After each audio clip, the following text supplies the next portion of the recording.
Today's mission, led by Chief Riccio and the Bureau of Organized Crime, have focused on the individuals who supply those illegal weapons that are causing havoc in some of our communities. I'll let the Chief give you the specific details of the initiative, but I want to commend him and his team for their outstanding work. They managed to infiltrate private groups that have been selling firearms and drugs on social media. The sellers have various backgrounds. Some are gang members, some aren't. Some haven't been arrested before. One offender in particular is wanted for attempted murder in Indiana. Another sold these illegal items while on electronic monitoring. And another has been recently arrested for carjacking and aggravated battery with a firearm. And he did all of this while he was on parole. That just goes to show you something. When there's a demand, there will always be a supplier. We're working hard to reduce that demand and eliminate that supply. As we wrap up a year where we made significant progress, I have a message to those out there who are still willing to pull the trigger and those willing to sell illegal weapons. And that message is simply, your days are numbered. Because we will come at you from every angle and with every tool that we have. Every Chicagoan deserves their streets to be free of gun violence, and we at CPD will not rest until we achieve that goal. And now I'd like to ask Chief Riccio, Chief of our Organized Crime Bureau, to come up and give you the details of this initiative. Good morning. My name is Anthony Riccio. It's spelled R-I-C-C-I-O, and I'm the Chief of the Bureau of Organized Crime. Before I get started, I just want to kind of introduce the brains of the operation. On the far end there, that's Commander Ron Kimball from Narcotics, Sergeant Mark Vanek, whose team actually conducted the operation, and Lieutenant Mike Ryle from Narcotics, who oversaw the operation. In February of this year, a confidential informant contacted officers assigned to the Bureau of Organized Crime's Narcotics Unit with information about drugs and firearms being illegally trafficked on Facebook. Shortly thereafter, authorization was given for Narcotics Unit to initiate a covert operation and full-scale investigation. During the course of the investigation, officers infiltrated numerous areas of Facebook known as secret groups. Secret groups on Facebook can only be accessed with the approval of a group administrator and are not otherwise visible on Facebook.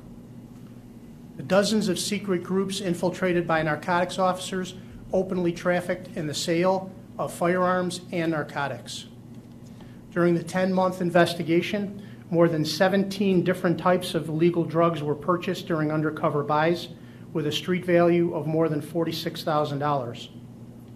Even more troubling was the purchase of 18 illegal firearms, many with serial numbers scratched out, some with magazines capable of holding more than 30 rounds of ammunition, and most fully loaded and ready to use at the time of purchase. The cost of these illegal weapons was sometimes more than triple their original price. A total of 50 individuals are currently in custody, including a Chicago public school teacher. Warrants or arrests have been issued for an additional 18 subjects. If there's any questions about the operation, I'll be happy to take them, or anything else for the superintendent. Did Facebook help in the process? Quite frankly, no, they did not. Can you walk us through just how this would occur? Your men would do what to eventually get the drugs?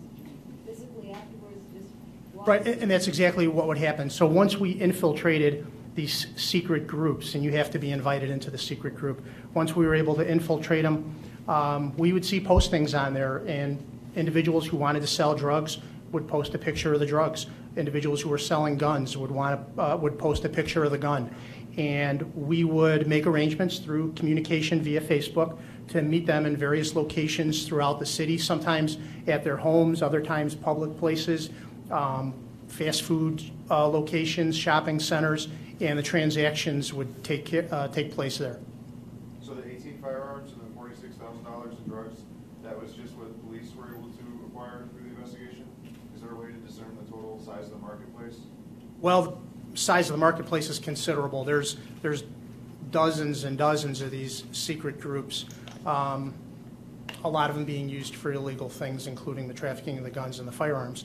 But there's dozens of them out there.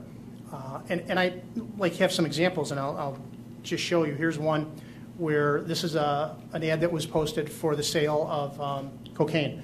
It says, got a couple $60 bags of Scamma, letting them go for $40 Thanksgiving special. And this is openly advertised on these Facebook pages. There's these guns had scratched out serial numbers. Here's one of the guns that was sold. It's a little bit difficult to see, but across the bottom there's a huge magazine capable of holding 30 or 40 rounds of ammunition. So there's a lot of it out there. I'm happy we were able to get these. These are guns that are winding up on the south side, the west side of the city, and being used in these gang shootings. So what did you think about this when you guys, when this informant came to you and the unfolding of all of this? What's your... You know, we were kind of surprised. We didn't know that these secret groups existed on Facebook. It's not visible on people. I'm not on Facebook, so I have really limited knowledge. But it's not visible on someone's Facebook page. You have to be invited into it. And the groups are so tight that they actually required people to vouch for you. So when you were introduced into the group, they have to say, oh yeah, I know this guy, he's not the police, or I know this guy, he's okay.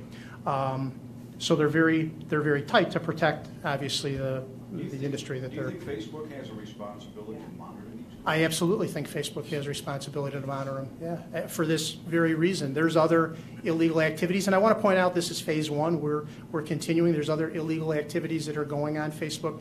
We're looking at potentially human trafficking, things of that nature as well.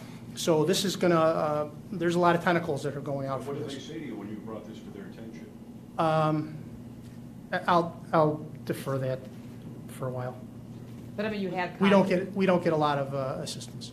But not, you may have not got assistance, but have you contacted them and have you let them know about this investigation and what you found? And I'm not going to answer that right now. That's in progress. That's ongoing right now. And what would you like to say to Facebook?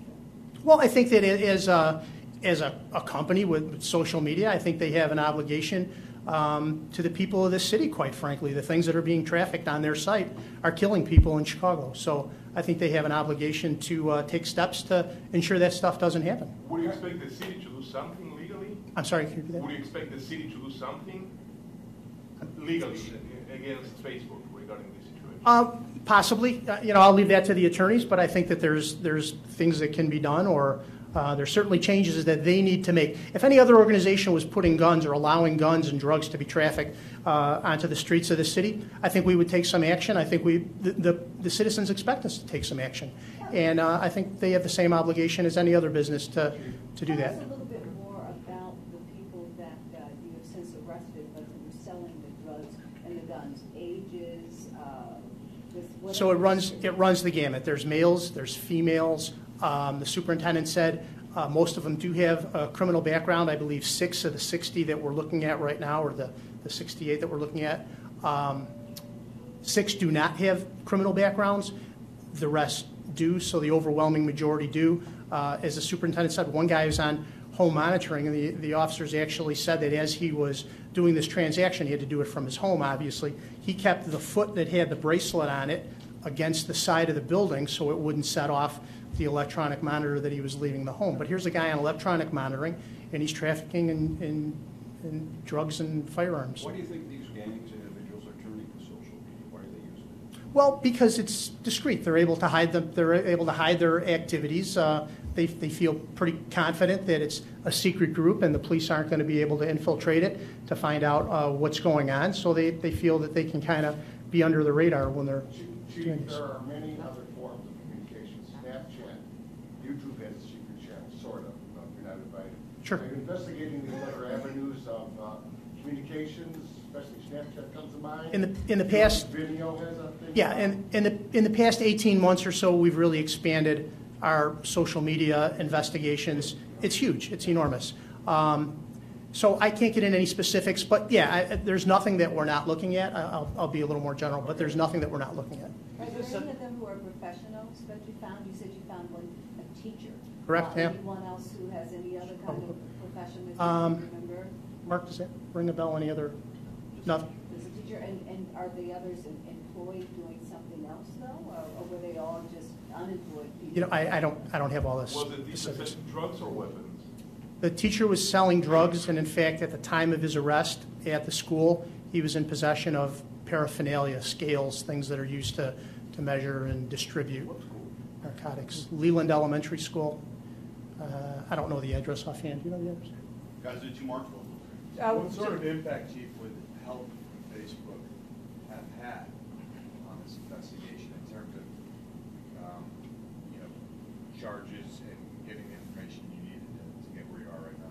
What sort of? Impact would help from Facebook? Well, we're actually compiling a report right now with Sergeant Vanek's help to look at things that changes that could be made to Facebook to prevent these sort of, clandestine, groups from being able to do things like traffic drugs, human trafficking, weapons and stuff. So there's definitely steps that can be taken, and the sergeant's going to put together a report, and then we're going to, try to move forward and make those recommendations. Given what you have found, will you establish a special task force now to look at all social media? We're expanding our footprint within social media to look at those things. There's a lot of it out there. Superintendent, would you care to talk a little bit about Facebook and their responsibility here? What's your reaction to what we're So hearing? I make one last comment before we leave.